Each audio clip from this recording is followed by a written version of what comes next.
I do want to get into some COVID stuff. I believe like it's really easy for most people to understand how COVID comes to an end from a medical standpoint. A vaccine, some kind of herd immunity. Yeah. I want to know what your feelings are about COVID coming to an end socially. Now with all these new social norms, I mean, I don't know, like if a vaccine comes out tomorrow and COVID is no longer a threat, do we still wear masks? Do we still social distance? Yeah. Can I go to a concert? Can I go back to movie theaters and sporting events? Yeah. Where do you see like the end from a societal standpoint, not necessarily a medical standpoint? It's hard to predict, right? So we're just sort of guessing here. I think once the election passes, a lot of stuff will settle down, which will be interesting. That's interesting. Yeah. Yep. But the idea of persistent anxiety and fear of social contact, I think, is really going to happen. First of all, there'll be a lot more working at home, right? And there'll be a lot. You'll have a second thought before you go to a concert or a football game, right? You'll think, should I really go? No. And come flu season, we'll see people wearing masks. I think there'll be a lot more hand washing. There'll be a lot more awareness, I think, of infectious disease. Now, the problem is, I was talking to infectious disease public health guys today. There's other vector-borne illnesses. Now we've got accustomed to dealing with respiratory illness. We're about to have bubonic plague hit. The first human case was in South Lake Tahoe. We have a massive rodent problem here that's going to be a vector for plague, inevitably. And no one's thinking about all these other things that ways infectious disease get distributed through a population. Well, I think that's the worry, is that even once COVID is maybe minimized as a threat, that there's a possibility that the idea that this could happen again just lingers and people just continue to socially distance. Now, honestly, there's some things that like I'm married. I don't have to, like, I can be with my significant other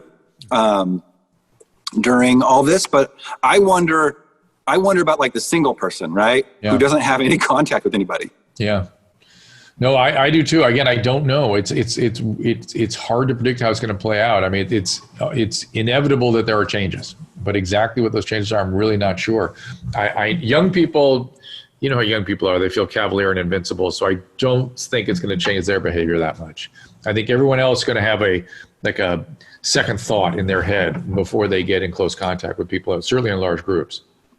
I've heard a lot of people talk about like once the election's over, and I feel the same way. And I feel like that's somewhere in me, doesn't that kind of suggest there's some kind of political manipulation? There's certainly political energy around everything. And never before have people that just learned how to pronounce a medication 2 weeks ago have an opinion about whether a medicine I've been using for 35 years, they have an opinion about whether I should be prescribing it. They have no GD business being involved in any way, but it's just because everyone's in a political frenzy that they feel they have to have an opinion about it. Yeah, they've read it on the internet, so they know everything. Yeah, that's, so it's so interesting because I feel the exact same way. Like, I think something's going to change magically after the election. I hope that's right. If it is right, it kind of makes you think a little bit about, what was there, this seems weaponized, like no matter what. Completely weaponized. Look, it's a terrible flu with a high contagion. It's not, people are literally come to me and go, is this it? Is this the species ending? I'm like, what? You gotta be kidding. They're just trying to flatten out a flu so we don't overwhelm the healthcare system. Right. It's nasty. So if you're 80, be careful. Yeah. You remember 60% asymptomatic under the age of 35. Or if you're obese. Fatality rate of 0.0001 if you're under 35. I mean, it's worthy of attention. It's not worthy of destroying society and being in a panic. It's worse than the flu, though. It is worse than the flu.